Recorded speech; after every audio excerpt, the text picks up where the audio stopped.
Oi, entramos então para mais uma hora do Chimas. Pessoa tentando botar aqui todos os acessórios roxos, batom roxo, brinco roxo, para não perder e não deixar de fazer a menção ao Novembro Roxo, que hoje vai ser o nosso tema aqui, junto com a enfermeira Aline, que já entrou aqui pelo link da ongprematuridade.com. Vamos chamá-la aqui.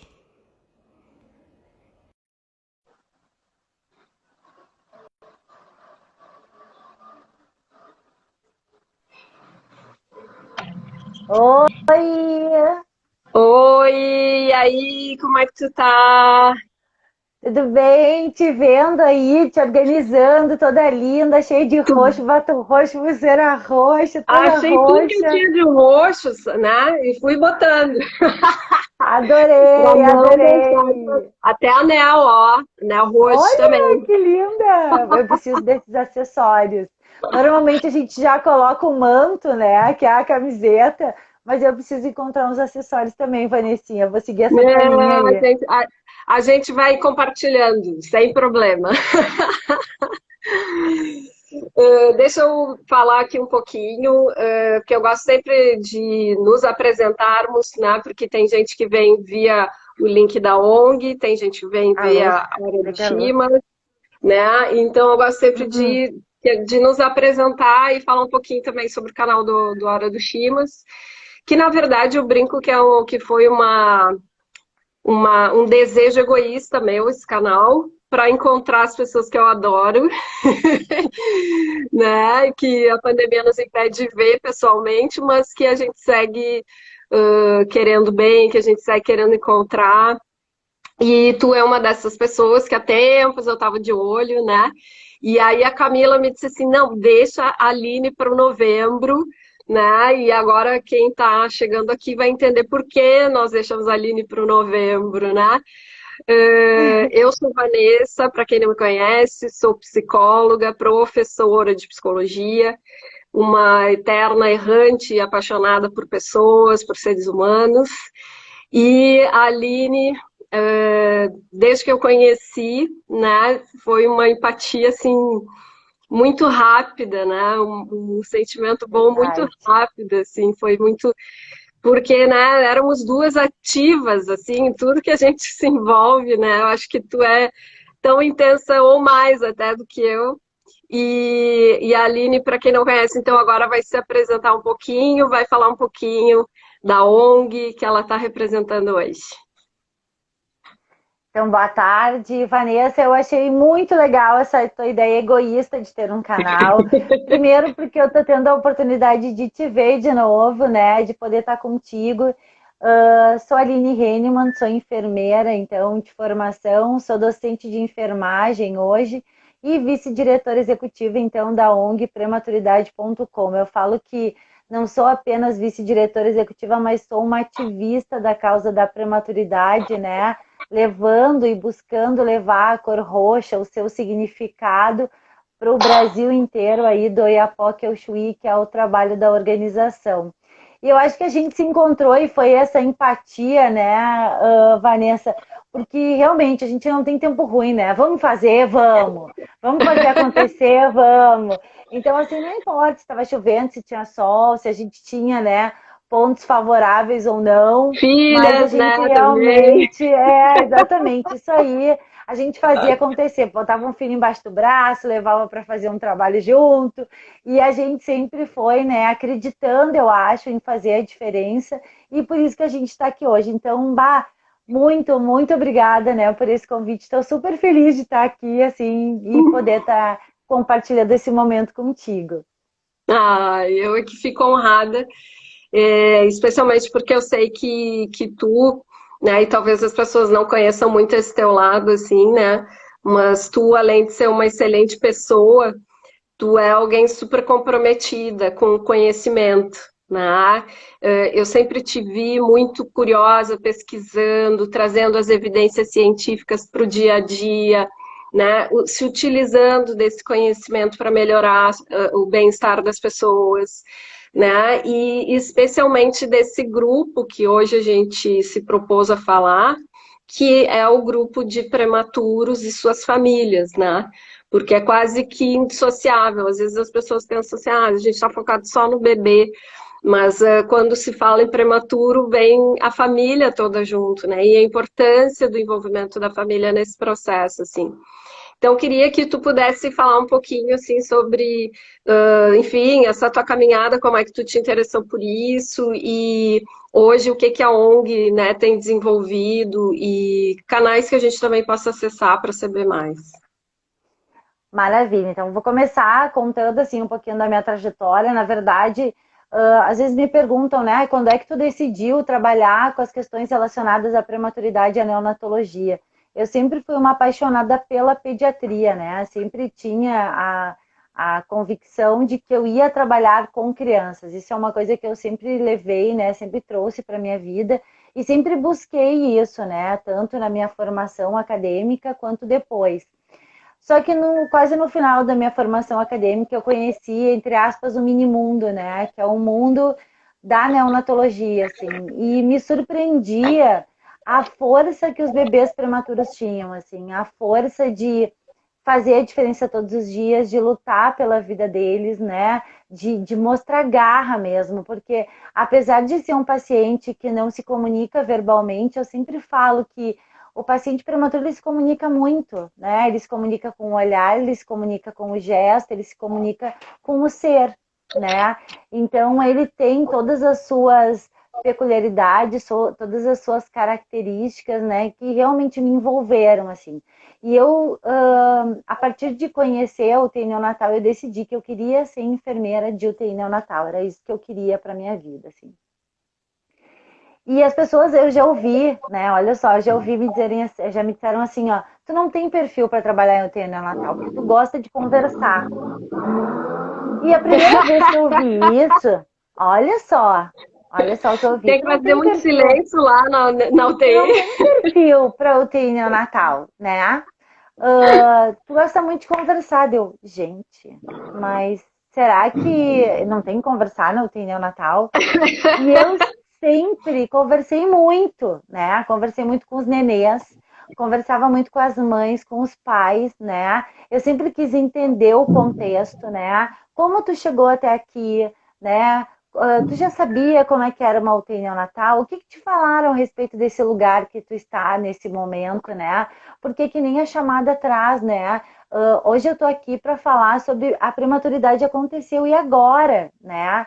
E muitas famílias, Vanessa, elas caem de paraquedas, né, nas Uhum. questões relacionadas à prematuridade, porque nós ainda estamos muito longe do ideal de falar mais sobre o conceito de prematuridade, que isso é importante da gente trazer também, né, que são todos aqueles bebês que nascem a menores de 37 semanas. Então, talvez muitos que estejam nos ouvindo agora vão pensar assim: nossa, mas o meu filho, então, é prematuro, ele nasceu com 36 semanas, mas ele nunca foi para a UTI. Mas não tem problema, né? Ter nascido abaixo de 37 semanas de gestação já caracteriza um nascimento prematuro, né? Com as suas implicações ou não. E a gente sabe que muitos bebês que nascem com menos de 37 semanas, muitas vezes não vão para a UTI neonatal.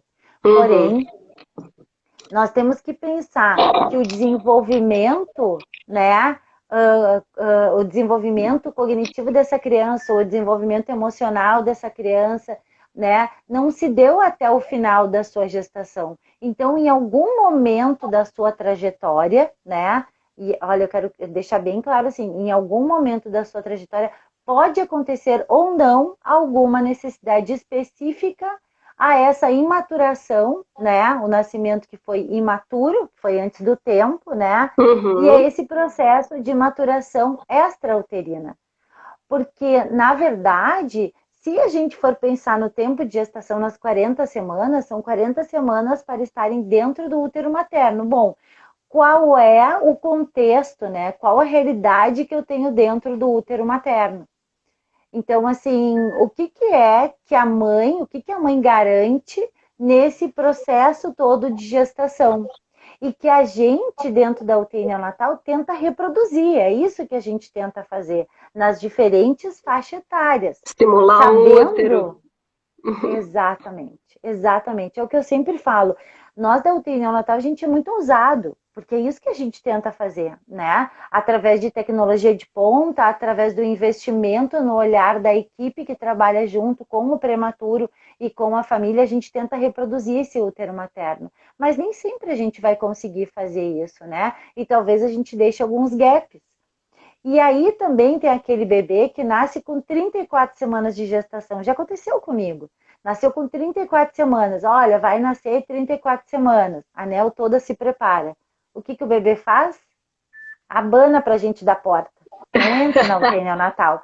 Vai direto para a maternidade, porque tem um peso adequado, porque conseguiu desenvolver as suas habilidades extrauterinas de forma adequada. Então, não precisou de uma internação na UTI.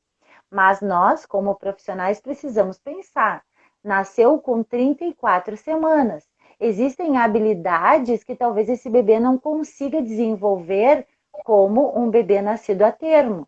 Então, a gente tem que cuidar com essa questão, né? Porque a gente precisa tratar esse bebê tendo nascido com 34 semanas. Quais as habilidades que esse bebê teria dentro do útero nesse momento? E por que eu trago isso, Vanessa? Eu trago isso pensando, por exemplo, no aleitamento materno. Porque as mães, elas se sentem às vezes culpadas, né? Porque ninguém falou para elas que gestar, que ter um filho, que amamentar, não é um conto de fadas. Nós temos sim altos e baixos, mas todos os contos de fadas também têm os seus momentos difíceis, né? A princesa e o príncipe têm que passar pelos obstáculos e a gente precisa passar por isso quando a gente tem uma questão relacionada à prematuridade, né? Então nem todos os momentos eles vão ser bons. E aí essa mãe vai com esse bebê prematuro para a maternidade, ela coloca o bebê para sugar e esse bebê não consegue sugar. Esse bebê não consegue desenvolver essa habilidade da sucção. Por quê? Porque ainda não tem maturidade para isso. Então a gente precisa trabalhar com a sua mãe, trabalhar com o pai, trabalhar com o bebê para que isso se estabeleça. Então, sempre pensar, independente se esse bebê, se essa família vai estar dentro da UTI neonatal ou se ela vai estar na maternidade, no alojamento conjunto, nasceu a menor de 37 semanas, ela é uma família prematura. E a gente tem que olhar dessa maneira. Isso não significa, repito, que vá haver alguma necessidade especial para essa criança no futuro, mas que a gente pode levantar essa possibilidade, principalmente na fase escolar, né? Quando essa criança começa a ser exigida por outras habilidades também. Então, adorei que tu trouxe esse ponto, porque eu acho que a maioria das pessoas desconhece essa relação, né?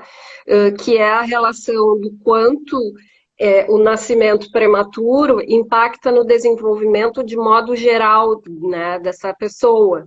Né? Então, lá no período escolar é onde talvez a gente comece a identificar os primeiros efeitos, né, para algumas dessas crianças, que às vezes os pais acham que não, né? E eu me lembro muito, a minha comadre é enfermeira também de UTI neonatal, e eu me lembro muito da gente conversar e ela dizer assim, nossa, a gente olha os laudos de ultrassom e lá diz que era 38, 39 semanas. Eu olho o tamanho e eu olho o desenvolvimento e eu sei que não, né? Que houve ali algum erro e esse pai e essa mãe daqui a um pouco não sabe, né, que seu filho é prematuro e que ele vai precisar receber uma atenção diferenciada, né? Exatamente. E aí é importante isso, né? Porque quando a gente já traz isso para a família, né? Eu acho que fica muito mais esclarecedor, a gente aproxima mais essa família também, sabe, Vanessa? De trazer essas possíveis consequências. E isso não significa assustar, isso não significa, quando eu falo, né, das causas de um nascimento prematuro, eu não estou querendo assustar as pessoas, ai meu Deus do céu, agora. Eu vi uma live com a Aline, com a Vanessa, e a Aline falou que diabetes gestacional provoca o nascimento prematuro. Não. Diabetes gestacional pode vir a desencadear, por algum motivo, um É um nascimento fator de prematuro. risco, não é um Exatamente. determinante, né? Não um determinante, um fator de risco, assim como a hipertensão, né? Também é um fator de risco. Quando a gente pensa numa gestação na adolescência, pensar, opa, então ela está no grupo de risco para um parto prematuro. Eu posso trabalhar com ela. Eu posso começar a falar para ela coisas que estão relacionadas ao que pode vir a ser esse nascimento prematuro. Porque, repito, a pior coisa, na minha opinião, é a mãe que já tinha uma gestação de risco, uma possibilidade de um nascimento prematuro, conhecer a UTI neonatal só no momento que seu filho nasce. Isso Uhum. até eu diria que é assim uma, entre aspas, assim, uma crueldade emocional com essa mãe, com esse pai, sabe? Porque já sabe que tem uma disposição para o nascimento prematuro. Às vezes a mãe está em repouso na maternidade, porque está em trabalho de parto prematuro. Por que não, nesse momento, levar até essa mãe informações sobre a UTI neonatal? Por que não falar o que pode acontecer se por acaso o bebê vir a nascer prematuro? Né? A gente tem que Sim, pensar nisso, pecar a pelo gente tem que excesso de acolher. informação, né? E não pela falta de. Exatamente, assim, e pensar assim, ó, essa mãe, quando ela chega na UTI, ela chega no ambiente inóspito. Por mais que essa UTI esteja bem estruturada fisicamente, tenha bichinhos, tenha cores, tenha o que puder, né? A tecnologia ela é dura. Então, assim, é um Uhum. ambiente onde o tempo todo ela está ouvindo um alarme que nunca fez parte da vida dela. Ela está ouvindo alguém falar a respeito de algo que está acontecendo com outro bebê. E a culpa não é da equipe de estar falando sobre isso, né? Não, não Uhum. existem culpados. Isso é uma coisa também que, se der tempo, eu quero falar. Eu posso falar. A Vanessa me conhece, tem que me cuidar. Vanessa, tu me cuida, tu me segura aí, tá? Mas Eu, não a existe. rainha que fala até não poder mais. Mas não existe culpa, né? Não existe culpa da equipe, não existe culpa da mãe. Existe, assim, o que pode acontecer, o que vem acontecendo e de que forma a gente pode minimizar tudo isso, né? Então, quando ela se depara com o ambiente da UTI neonatal, que por vezes o pai já foi antes, já visitou, leva para ela o cenário dele, porque a primeira fotografia que a mãe tem, vocês entendem? É a fotografia de outra pessoa, não é a fotografia dela. Uhum. Alguém disse para ela que era assim, sabe? Às vezes elas chegam, observam o ambiente, vê onde está o bebê e falam a seguinte frase: Nossa, achei que ia ser muito pior. Fulano me falou que era, pelo que o fulano me falou, era muito pior. Agora tem outras que chegam e ficam muito abaladas, né? Principalmente as mães que têm bebezinhos prematuros muito extremos, porque elas precisam, no momento que elas chegam na UTI neonatal, né, desconstruir o bebê imaginário. E Uhum. ali, na frente delas, elas têm o bebê real, né, que vai fazer parte do dia a dia delas, graminha a graminha, né, porque muitas vezes um prematurinho extremo pode nascer com 500 gramas, 600 gramas, 700 gramas, e na família dela, todos os bebês nasceram com 2,5 kg, 3, 4. Quem é esse bebê que está fazendo parte da minha família agora, né? Então, essa desconstrução também é importante da gente trazer, porque faz parte de todo esse processo. E eu gostei, tem uma mãe que falou aqui, é que é o nome dela, Tem deixa eu ver aqui. várias mães aqui comentando coisas Olha, muito legais. achei muito legal. Ela falou assim, uma que apareceu assim na minha frente, assim, que ela botou: Boa tarde, querida. Sou mãe de uma bebê super prematura, 890 gramas. Agora irá fazer 3 aninhos. Ai, que amor. Isso Sei aí. o quão é difícil essa vida de papais e mamães prematuros. É uma montanha russa de sentimentos. Parabéns, é isso. E Isso. várias mães É lembrando, né, que cada caso é um caso, que é importante também não isso. se impactar, às vezes, pelo que tu está trazendo, assim, de ouvir outras conversas ali no ambiente da UTI, do quanto também é angustiante não ter nenhuma noção do que vai acontecer, de como aquilo vai se passar. Então, vários comentários também nesse sentido, e às vezes até mães, né? Eu estou lembrando aqui de uma familiar, né, não é da minha família, mas é da família do meu marido, que teve 3 filhos. O primeiro já tinha sido prematuro, as outras 2 tinham sido, né, super ok. E aí, depois de os filhos já estarem com 20 anos, ela teve mais uma bebê prematura. E aí, do quanto foi o impacto, porque foi a primeira vez que a bebê ficou na UTI, ficou 3 meses, eu acho, né, internada, e toda aquela montanha russa de melhorou, piorou, ganhou peso, perdeu peso, voltamos, o que vai acontecer, né? E aquele acompanhamento de ir todos os dias para o hospital, desconstruindo toda aquela expectativa, né, da família de receber essa criança, de estar todo mundo podendo ver, conhecer, ver a carinha, né? Então tem todo um rol de emoções aí, que inclusive a Vivi teve aqui comigo 2 semanas atrás, a Viviane Buriol, né, falando da importância dos cuidados e do quanto a psicologia perinatal, né, é uma especialidade aí da psicologia que pode estar ajudando. E eu fiquei aqui pensando, a partir de todas essas coisas que a gente está falando, que também tem que ter um super preparo da equipe, né? Porque a equipe certamente se envolve e se vincula também com as famílias e os bebês, e do quanto também existe uma angústia constante que acompanha essa equipe, né? De manter aquela criança viva, manter aquela criança se desenvolvendo, né? Então, eu te pergunto assim, né? Tu, como fazendo parte dessas equipes, né? O quanto isso tem exigido também de vocês, assim, e como que tem se lidado com isso, assim. Uma coisa muito importante que a gente aprende, né, trabalhando com a neonatologia, e eu acho que isso envolve também outras áreas, né, é uma questão de resiliência e de empatia. Eu acho que essas duas palavras, elas têm que andar juntas numa assistência beira-leito, né? A gente precisa ser resiliente para aquilo que naquele momento a gente não pode mudar, e a gente precisa ser empático, que não significa sentir a dor do outro, mas calar com a dor do outro muitas vezes, né? E esse é um exercício que as equipes interprofissionais que trabalham dentro da UTI neonatal é um exercício diário, né? Porque quando a gente está na academia e hoje ontem a gente realizou um evento que foi o lançamento da Liga da ONG Prematuridade.com e nós tivemos vários especialistas e todos trazem a mesma coisa, né? A equipe sofre.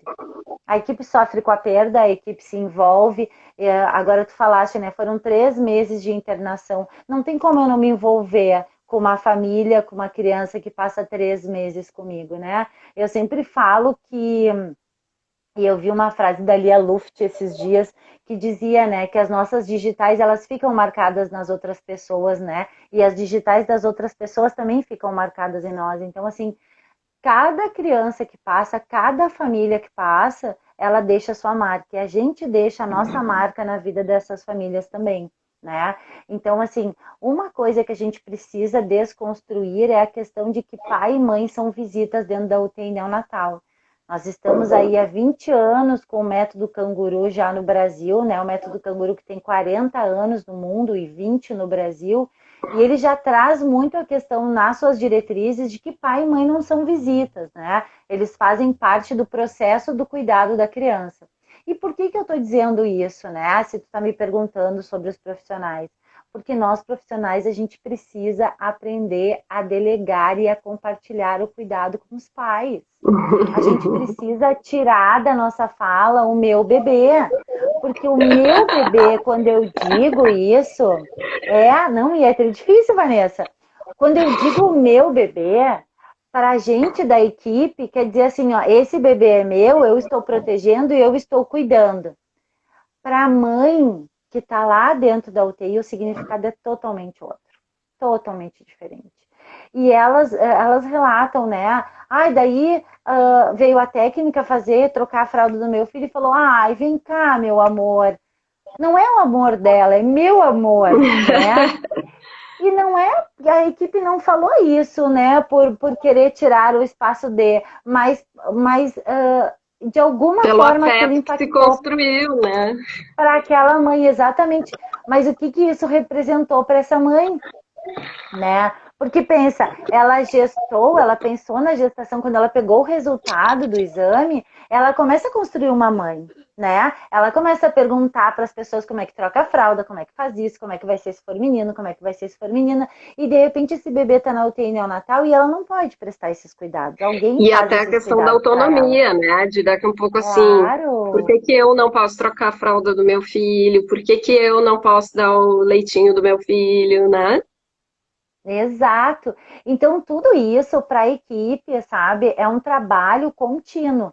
Repito, resiliência e empatia.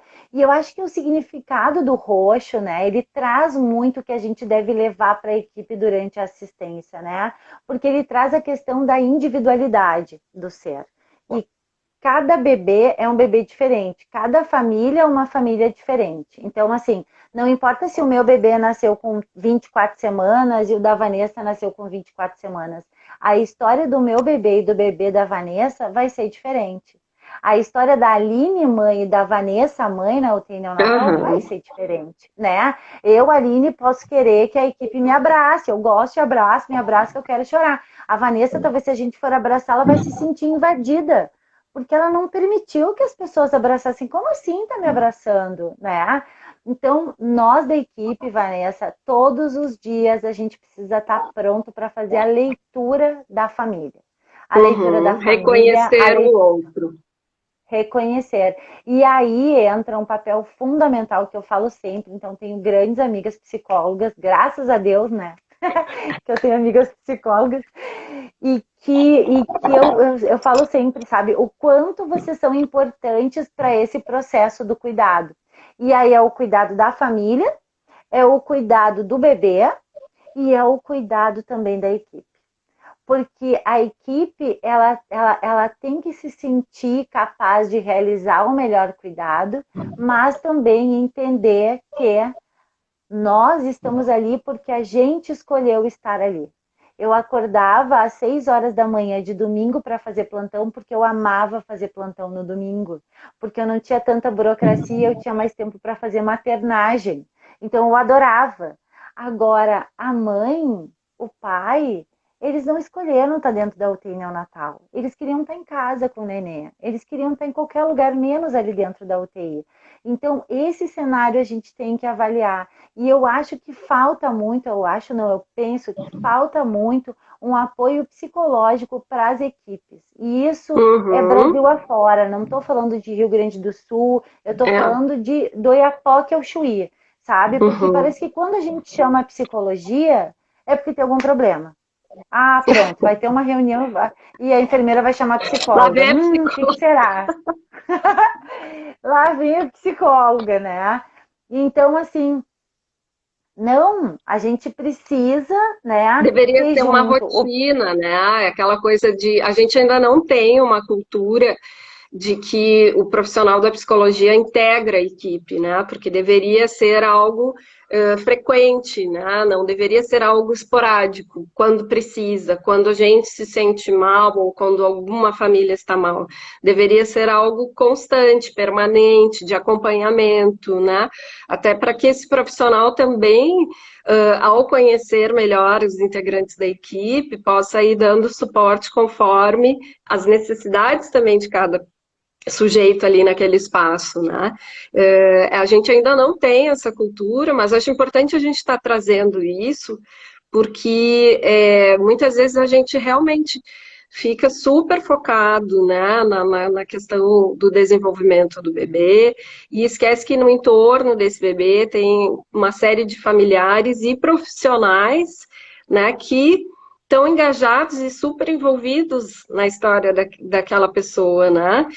E aí a gente vê aqui pelos relatos que estão aparecendo aqui, do quanto vários, esses eu tô profissionais ficam adorando. marcados, né? O quanto esses profissionais são importantes e auxiliam nesse processo, né? Porque acaba sendo um processo de desenvolvimento também da família, de compreensão de como é que vai se dar esse cuidado a partir de agora, né? Que coisas que vão ser diferentes de um bebê normal, né?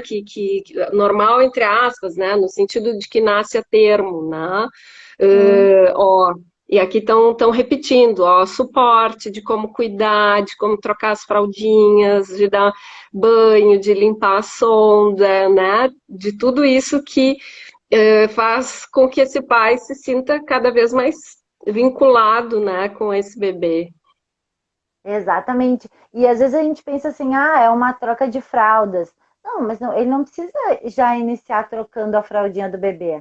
Mas a gente sabe que a gente vai ter que fazer a verificação de sinais desse bebê, né? A gente sabe que esse é um protocolo que isso vai acontecer. Bom, se eu vou verificar os sinais do bebê agora, se eu vou abrir a portinhola, será que eu não posso convidar a mãe, enquanto eu estou fazendo esse processo do cuidado, para ela estar ali conversando, né, com o João, com a Maria, com a Joana? Oi, meu amor, a mamãe tá aqui, né? Tô junto contigo. Dá o dedo para ele segurar, coloca o dedo próximo a ele. Por que isso? Porque isso aproxima o pai, a mãe, né, do seu filho. Isso com certeza vai fazer diferença. Gente, quantas vezes, né, eu escutava as mães assim, ah, eu posso levar essa gazezinha para casa, a gazezinha, aquele paninho, né, que a gente usa para fazer higiene, para realizar alguns cuidados, né? Eu posso levar para casa? Eu disse, mas por quê? Ah, é porque ele tava com a cabecinha deitada em cima, tá com o cheirinho dele. Gente, Uhum. é algo assim que tu pensa assim, ai, é uma gazezinha que tava com ele, mas que para essa mãe significa o cheiro, significa a presença do filho, né? E várias UTIs já vêm desenvolvendo vários trabalhos para aproximar mais esses pais, né? Ah, olha, tá trocando a fraldinha, vem cá, me ajuda, né?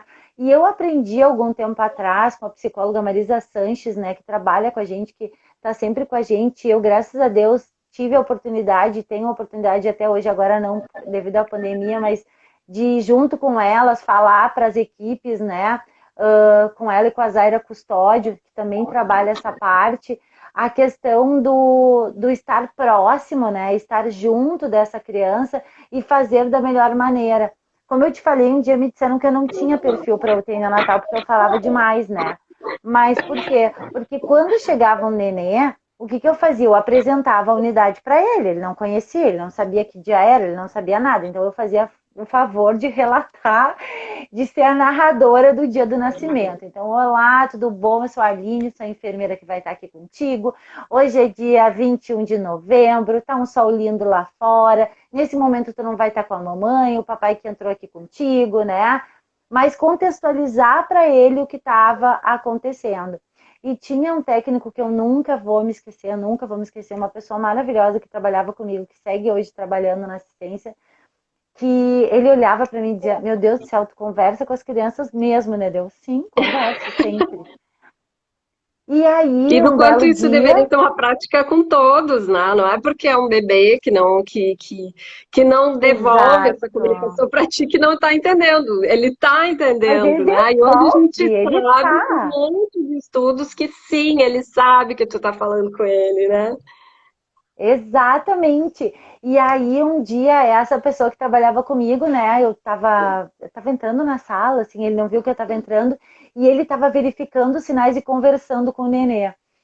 E na mesma hora eu me inundei de alegria. Eu sou muito sentimental, então eu enchi os olhos de lágrimas, assim, sabe? Fui chegando perto dele e falei: opa, estamos conversando com o fulano. Era Vicente o nome do neném. Estamos conversando com o fulano. Daí ele pegou e me olhou e falou assim: estamos conversando com ele. Olha só que amor, olha só como ele tá.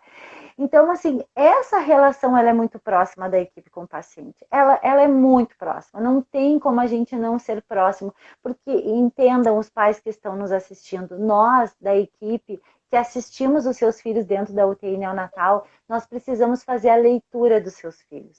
Nós precisamos entender quando vocês não estão com eles, muitas vezes, o porquê do choro, né? O que está acontecendo, de que forma a gente pode auxiliar ele a diminuir esse pranto naquele momento. Então, a gente faz a leitura. Existe uma comunicação da equipe com o bebê e ela é linda quando ela acontece. E a gente precisa estimular que isso aconteça. E quando o pai e a mãe estão juntos, a comunicação acontece em parceria. Quantas vezes a mãe nos deu alerta? Quantas vezes? Ela nos disse, olha, hoje a fulaninha não está muito bem. Hoje eu não acho que ela não está muito legal.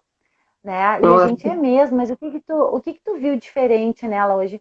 Ai, não sei, eu conversei com ela não está muito ativa, ela não tem alguma coisa, vocês podem olhar. E olha, gente, eu falo para vocês, pai e mãe, eles têm algo que a gente não tem, que é uma coisa chamada instinto. E não adianta vir me dizer que instinto não faz diferença, porque É faz. vínculo, né? A gente Então, é sente. vínculo, é demais isso. Então, eu chego a me arrepiar, assim, quando eu falo, porque elas trazendo, sabe, olha, não tá bem, a gente vai lá, olha, e realmente tem alguma coisinha que não tá bem, tem alguma coisinha que não tá adequada com o bebê. Então, a gente deve fazer esse olhar. E sempre quando for ir tocar nesse bebê, né, e isso eu aprendi com a Marisa e com a Zaira, vai tocar no bebê, antes de tocar, fala para ele que tu chegou. Fala Avisa, para né? ele, abre a portinhola e avisa, deixa ele se organizar, ele precisa se organizar emocionalmente para receber o toque. Muitas vezes a gente abre a portinhola e vai tocando, vai realizando o cuidado. Não que seja um cuidado inadequado, mas a gente precisa avisar que a gente está ali e que a gente vai E tu sabe começar. que tu tá trazendo isso, e eu acho que um jeito bem fácil da gente perceber isso como adultos, né? Eu me chamou muito a atenção quando eu fui a um osteopata, e ele fazia exatamente isso que tu tá dizendo. Eu agora vou tocar no tal músculo, tu vai sentir tal coisa. E, gente, assim, por mais que eu já sendo adulta, né, já esteja acostumada à ideia de que um profissional de saúde vai tocar, vai mexer, faz muita diferença no preparo emocional, justamente, né? Daquela coisa de não levar o susto, né? Apertou Isso. em tal lugar, né? Imagina um bebê que é super sensível, que está ali num processo de aprender o toque ainda, que não tem esse desenvolvimento que nós adultos temos, né? Então, que lindo que tu está trazendo esse assunto também para a gente não só ajudar os pais, mas também ajudar quem eventualmente está querendo, né, entrar nessa área, trabalhar com isso, e lembrar que sim, que a comunicação continua sendo fundamental, inclusive com prematuros, né? Exatamente. E tem mães, né, que elas trazem, foi muito lindo, tem uma voluntária da ONG, né, que ela tem uma filhinha prematura e que ela trouxe uma coisa linda, assim, que foi a seguinte frase: a minha relação com a minha filha começou devido à forma com que eu fui tratada pela equipe e como a equipe conduziu, porque a mãe do bebê prematuro, e algumas estão nos assistindo nesse momento, talvez possam, né, trazer isso, a mãe do bebê prematuro ela tem um chicote na mão, sabe, Vanessa? Porque apesar do motivo do nascimento prematuro não ter sido dela, porque não existe culpa, atenção de novo, são fatores Uhum. de risco que levam ao nascimento prematuro, ela se culpa. Então parece que ela está sempre com um chicote e ela está se penitenciando, sabe, por aquele nascimento e por tudo que Sim, está e se a gente acontecendo pensar, né, com naturalmente seu uma mãe já filho. pode sofrer de depressão pós-parto, uma mãe que Exato, vem com toda essa carga, essa culpa, o risco é ainda maior, né? exatamente. Então, assim, a gente precisa, né, lembrar sempre disso, porque muitas vezes o que que acontece? Ah, o bebê já tem peso, né, o suficiente, então ele já pode ir para a posição canguru. Só que aquela mãe não está preparada para a posição canguru, porque ela tem medo que ela vá fazer algo que vá machucar o filhinho dela, né? Ele está pronto para ir ao seio para mamar, mas ela não se sente apta ainda a oferecer a mama para o bebê dela. E mães que estão nos assistindo, profissionais, tá tudo bem. tá tudo bem. O que a gente precisa é reconhecer que isso está acontecendo e buscar ajudar essa mãe e esse pai. Se o pai está dizendo que ele não está em condições ainda de dar o banho, espera. Espera, porque eu, por experiência própria, posso dizer a vocês que eles dizem que não estão prontos e quando eles começam a fazer, eles não querem mais parar. Então a gente precisa reconhecer o tempo de cada um. Lembra? O primeiro significado do roxo é individualidade, do profissional, do bebê e da família. O segundo significado, que tem tudo a ver com isso que a gente está conversando também, Vanessa, é a questão da sensibilidade. O quanto a gente tem que ser sensível com o outro. Então, assim, quais são as etapas que tu estás passando nesse momento? De que forma eu posso estar ao teu lado nesse momento e ser sensível com as coisas que tu me traz, né? Então, isso é importante também. A sensibilidade, ela está na ponta dos dedos, né? Como a doutora Desirê Volkmer, que foi uma pessoa que eu, né, que é uma pessoa que eu levo comigo, assim, sempre, que trabalhei junto com ela lado a lado, ela me dizia, tu tem que ter o toque de algodão. O toque de algodão é o toque que deve envolver esse bebê. E eu, nossa, toque de algodão, nunca mais esqueci isso e falo aonde eu puder falar sobre o tal do toque de algodão. E o toque de algodão nada mais é do que a gente não causar dano. Não causar um dano físico, um dano emocional, tanto para o bebê quanto para essa família. Que lindo! Tu falou isso e eu me lembrei da minha avó quando ela pegou a minha filha mais velha no colo a primeira vez. Ela foi mãe de 7 filhos. E aí eu me lembro quando ela pegou a minha filha pela primeira vez, ela disse: Nossa, minha filha, eles são uns cristais, né? Eles são uns cristais, a gente tem que tocar neles como se eles fossem cristais e tomar cuidado com eles, né? E agora tu falou o toque de algodão, né? Tudo muito relacionei na hora, assim, essa importância desse toque cuidadoso, amoroso, mas não só do toque, né, é, do preparo também para esse toque, né, lembrar que nada disso ainda está desenvolvido nessa criança, né, a gente que estuda lá em psicologia, todas as etapas do desenvolvimento, e que a gente aprende, então, que é preciso uma série de experiências com o mundo, de interação, para a gente aprender justamente o que é tonicidade muscular, a força que eu exerço nas coisas, né? Como é que eu sinto as coisas, tudo isso é exercício, é interação, né? Só que essa interação, se ela se dá carinhosamente, como tu tá dizendo, e assim, só tá reforçando a imagem que eu tenho de ti, assim, de pessoa realmente carinhosa, afetiva, né? É, e que bom que tu trouxe também a história do teu colega, pensando que se a gente não desenvolveu ainda adultos, a gente pode treinar isso, né? A gente pode desenvolver isso, né? E isso que é o lindo do ser humano. A gente sempre tem tempo de se experimentar, né? E essas mães que vivenciam os partos prematuros também terão esse tempo. Né? Então é importante que, se acontecer, essas mães saibam que terá lá na UTI uma Aline ou outras tantas profissionais, coincidentemente ou não, a minha comadre, que é enfermeira de UTI, também é Aline. Suas Alines da enfermagem que adoram bebês. Invadindo o mundo. É, saibam que essas profissionais também vão poder auxiliar nesse processo de aprendizado, né? Porque a gente está sempre se desenvolvendo de alguma maneira em alguma coisa, né?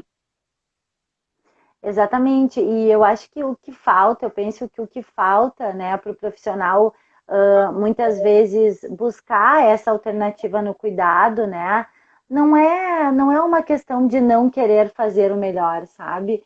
Mas eu penso que por parte dos gestores, dos administradores, dos Uhum. coordenadores, falta um pouco também de parabéns, né? O De teu trabalho é muito incentivo, né? bom, sabe? E de incentivar, de mostrar o valor que tem realizar o procedimento de forma mais tranquila, o valor que tem de se conversar com esse bebê no momento que se está realizando, né, o cuidado, o quão valoroso é para esse bebê toda a questão da presença do pai e da mãe. Então, assim, a gente precisa trabalhar com isso. A gente precisa mostrar para as equipes o quanto isso é importante e quanto o trabalho deles não tem que ser apenas para aquele momento, né? Que eu falo assim, ah, que bom, a gente trabalhou, deu tudo certo, o bebê foi para casa, teve alta. Nós temos que ser efetivos. Nós temos que permanecer na vida dessa criança. Então, assim, teve uma colega que falou essa semana, como é que foi? A Daniela, ela trabalha no Instituto Protegendo o Cérebro, Salvando o Futuro. Ela disse a seguinte frase: qual é a memória que você quer deixar para o bebê que você está atendendo? Qual é a memória que você quer deixar para o bebê que você está atendendo? Gente, essa frase dela fez assim na minha cabeça. Gente, é isso. Se a gente se perguntar isso, sabe? Que memória que tu quer deixar para esse bebê? Que legado tu quer deixar para a neonatologia, para a prematuridade, para esse cuidado, para esse envolvimento da família, sabe? Essa é a grande questão. E quando a gente se pergunta isso, eu acho que a grande resposta que veio à minha mente no momento, assim, sabe, foi: eu quero deixar tranquilidade, eu quero deixar qualidade de vida, né? E ser amoroso com esse bebê, ser amoroso com essa família durante o processo do cuidado, ser sensível a ele, vai garantir qualidade de vida. Porque a gente está formando não só a parte, né, de crescimento dessa criança, mas tem toda a questão relacionada a desenvolvimento. Nós não Olha podemos aqui, esquecer. as gurias lá do Olhos do Bem estão comentando aqui que é um procedimento humano, né? Que muitos profissionais já têm isso que outros não fazem. E aí eu acho que tem a questão que tu traz do quanto esses profissionais muitas vezes também são desumanizados na sua relação de trabalho, né? Do quanto a gente... eu tive a oportunidade de trabalhar um tempo em hospital e do quanto a gente percebia que esses profissionais eram exigidos muito tecnicamente e que muitas vezes não se sentiam validados para fazer esse movimento mais humanizado também, né? Mas sim um movimento mais mecanizado, de se envolver menos, do quanto em muitas tarefas esses profissionais são forçados pela cultura daquele lugar a se dessensibilizar, né? E aí esse dessensibilizar parece que tem que vir com o desumanizar e que não precisa, né? Como tu disse, o movimento de empatia não é eu tomar a dor para mim né, e evito ela ou então abraço ela totalmente, né? Mas encontrar uma forma de, ao entender o que o outro está sentindo, eu poder fazer o meu melhor para que aquilo se dê de um jeito mais humano. E então, assim, acho que também a gente precisa fazer um olhar. Obrigada, Raquel, por falar teu nome, né? Chamei as meninas do Olhos ali, mas é Raquel o nome dela. Porque também esse profissional precisa, né, sentir que nesse ambiente ele tem espaço para ser tão humano assim, e muitas vezes a gente, como paciente, posso falar, a gente também tratar esse profissional de forma humana, afetiva, né, valorizando o seu esforço, muitas vezes está lá fazendo vários plantões, cansado, né? Importante a gente também cuidar, né, de quem está cuidando. Exatamente. E sabe que quando tu fala isso, teve uma ação que nós fizemos no hospital onde eu trabalhava, que a gente proporcionou para os colaboradores uma tarde com sessão de reiki. E eu me lembro que a gente tinha um colaborador que ele sempre foi sincerão, assim, né? Quando a gente lançou a proposta, ele falou: ah, que bobagem, porque não sei o quê. Tá bom. Depois que ele foi pro atendimento, né? Ele voltou, ele me deu um abraço, ele falou assim: ó, muito obrigada, muito obrigada. Eu não imaginei que fosse assim. Então, assim, é o permitir-se, né? E aí, falando para Raquel, aromaterapia, Raquel, tudo a ver com algo que é assim, que transcende, né? Que é muito mais do que o toque, né? Que é muito mais do que precisar estar presente o tempo todo, mas é o aroma, é o que fica muitas vezes, né? para aquela família, o que fica muitas vezes de lembrança daqueles momentos dentro da UTI neonatal. Então, a gente tem muitas coisas para fazer ainda. Eu acredito muito que a gente está engatinhando, né? Eu citei antes o método Canguru, porque ele tem nas suas diretrizes, e eu acho que é um documento mais completo que a gente tem hoje, né, no Brasil e no mundo, trazendo todas essas questões de olhar, de cuidado, porque ele começa olhando lá na gestação para aquela mulher, para aquele profissional, para aquela família que está em construção.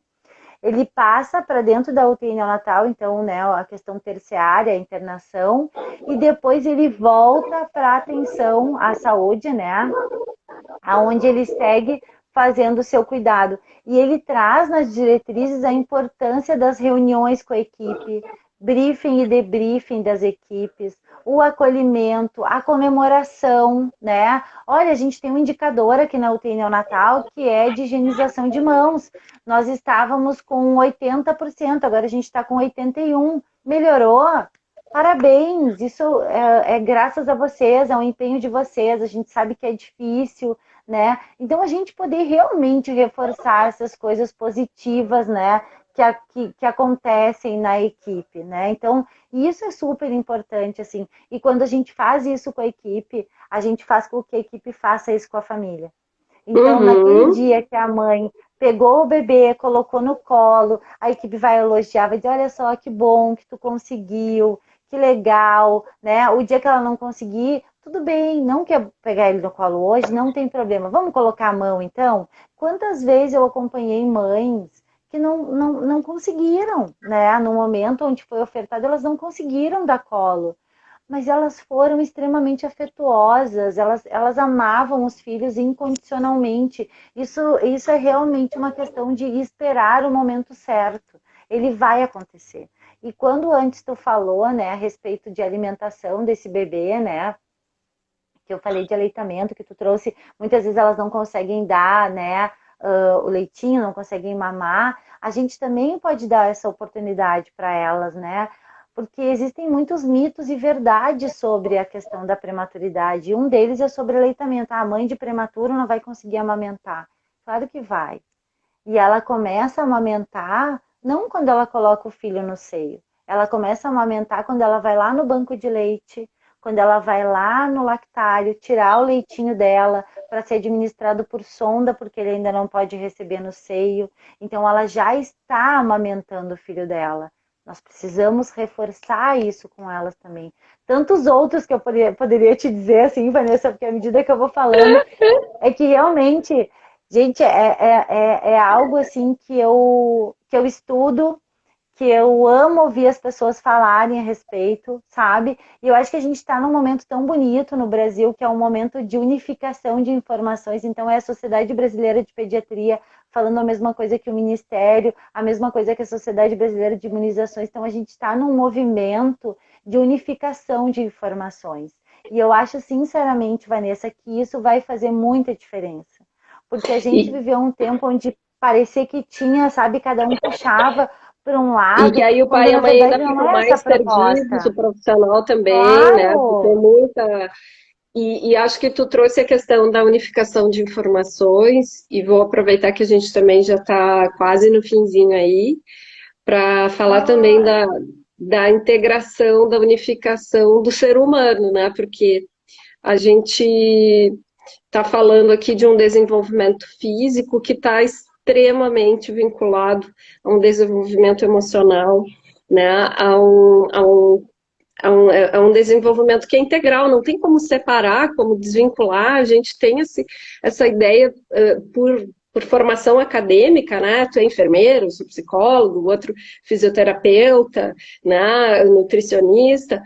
Mas fato é que a gente se forma em diferentes áreas, mas buscando um bem-estar integral, né? Porque a gente, como pessoa também, enquanto, né, tão humano quanto aquelas pessoas com as quais a gente trabalha, a gente sente que a gente precisa desse olhar, né? E que bom que esses conhecimentos estão sendo integrados também em prol do bem-estar completo do ser humano, né? Que a gente possa realmente unificar essas informações e também os nossos esforços, né? É verdade, exatamente isso.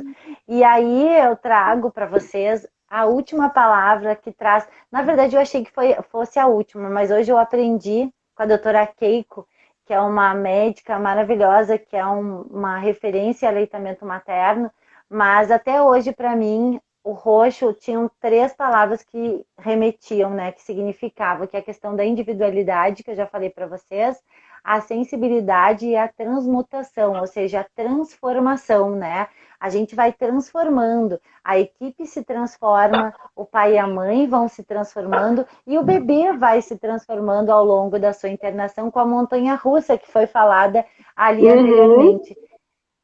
E ela hoje trouxe também um significado que é do roxo, que é o amor à humanidade, sabe? E eu acho que quando a gente fala do amor à humanidade, a gente engloba todo mundo, né? Eu É. acho que nós todos, né, somos humanos. E quando a gente conseguir respeitar mais um ao outro, né, respeitar a individualidade, conseguir com sensibilidade cuidar do outro sem se envolver. Não estou falando para os profissionais sofrerem junto com as famílias, não é isso. Uhum. Mas é estarem juntos ali próximos, né? E lembrar que a gente vai ter essa transformação. Eu entrei na UTI neonatal pela primeira vez, eu era uma enfermeira, né? Hoje eu estou algum tempo longe da assistência, eu sou outra enfermeira, mas nunca deixo de ser enfermeira. Às vezes, mas tu ainda fala, sim, eu sou enfermeira. Eu sou enfermeira, minha formação é ser enfermeira, eu me orgulho de ser enfermeira, né? Então, assim, hoje a enfermeira Aline, que tinha há 18 anos atrás, ela não é mais a mesma. Porque ela aprendeu que ela tem que ser muito mais resiliente. Quantas vezes eu bati e disse, eu não acredito que isso não vai acontecer agora, né? E os mais sábios me falavam, calma, tudo tem o seu tempo. Então, é algo que tu aprende, né? A resiliência e a empatia. Eu acho que são coisas super importantes, assim, e cada vez mais, sabe, Vanessa, vou aproveitar porque eu tô contigo aqui hoje, né, que é psicóloga, a Vivi que eu conheço, adoro, e tantas outras, né, amigas queridas psicólogas, assim, o quanto o trabalho de vocês é valoroso, o quanto a gente precisa da psicologia nos apoiando, guiando os nossos passos no dia a dia do nosso cuidado, não só dentro da UTI neonatal, mas eu trago dentro da UTI neonatal, porque como eu falei, na UTI a gente precisa pensar no bebê, porque o bebê, ele é a nossa meta do cuidado ali dentro da UTI neonatal. A gente precisa pensar na família e a gente precisa pensar no profissional. Então, a gente tem muito trabalho com a psicologia dentro da UTI neonatal. E cada vez mais essa vai ser uma bandeira da ONG, né? Levar a psicologia para dentro das instituições para que a gente consiga fazer um atendimento assim com uma maior qualidade. Nossa, só tenho a te agradecer, não só eu, tô vendo aqui a Paula, que fez vários comentários da sua experiência de mãe de prematuro, falando de cada graminha, cada gota de leite, cada dia de vida, né? A Raquel também agradecendo, e eu só reforço as palavras delas de dizer assim, muito obrigada por não só por compartilhar o teu conhecimento, mas por compartilhar o teu afeto com tantas pessoas, e inclusive na tua fala, por mais profissionais e pessoas como tu no mundo. Então, nossa, me sinto muito grata por tudo isso que nós compartilhamos hoje. Um super beijo e conta comigo aí no que tu precisar também, tá bom? Obrigada, Vanessinha. Até a próxima. Obrigada a todo mundo. Não consegui ler todos os comentários. Quem tiver interesse, vai lá, segue a ONG prematuridade.com. A gente tem apoio emocional aí gratuito para os profissionais e também para as Olha mães e aí. pais de bebês prematuros. Então, entre em contato. A gente leva essa bandeira realmente assim com muito afinco. Então, a gente vai mudar a realidade. É só nos dar mais um E tempinho. ela trabalha muito em prol disso, hein? Eu sei porque conheci a sua Trabalho figura, mesmo. né, pessoalmente. Então, assim, vamos aproveitar que tem gente trabalhando aí duro para que tudo isso aconteça. Um beijo, querida. Um beijo na Beijo, família, no gente. filho, Até tudo. mais. Beijo. Obrigada.